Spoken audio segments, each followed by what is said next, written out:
One consciousness needs you. Consciousness. Part 2. Consciousness speaks.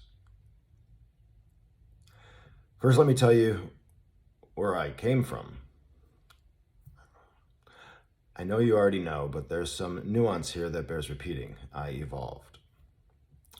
It's consciousness speaking. Got it. Yes, just like you thought.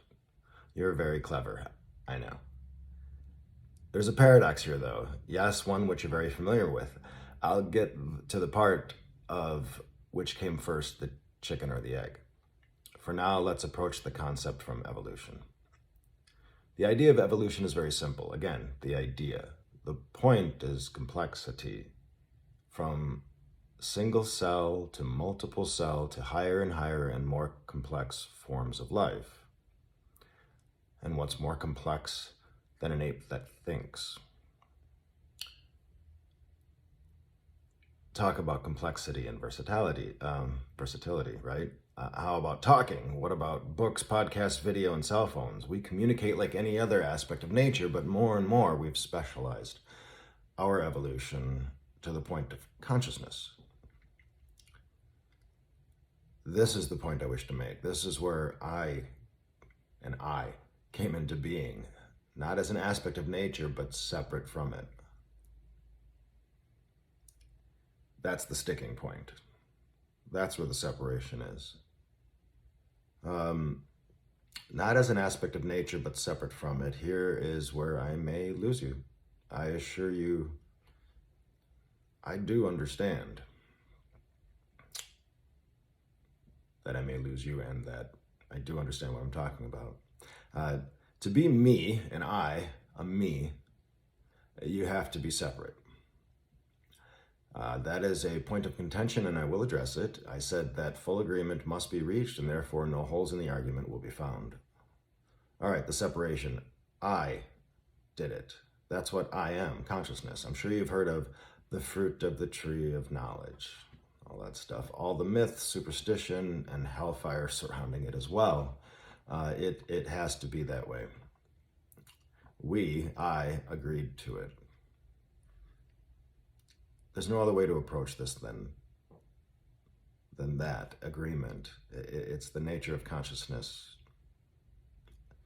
Otherwise, it just doesn't work, the argument. So it's another aspect of what was mentioned in part 1, the first paragraph, how we had to make a case for ourselves. It's got to be real, authentic. Actually, the word to focus on is organic. Things need to happen organically. They can't be... They have to be legit.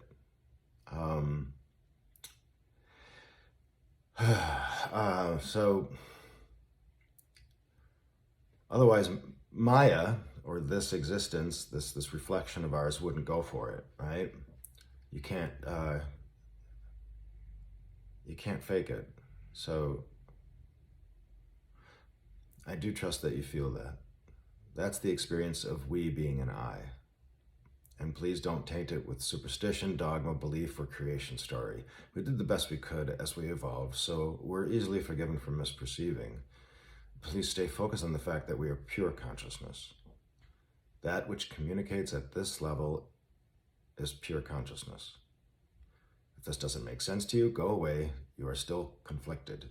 You are not deciding on being limitless, pure consciousness.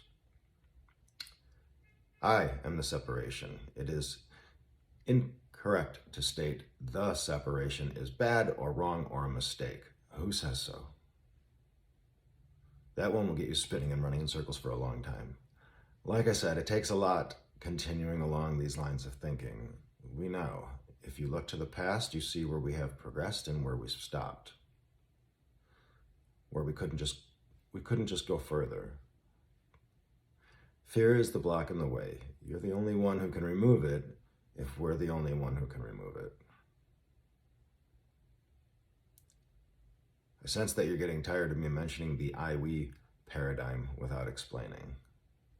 So we'll go into that in the next part.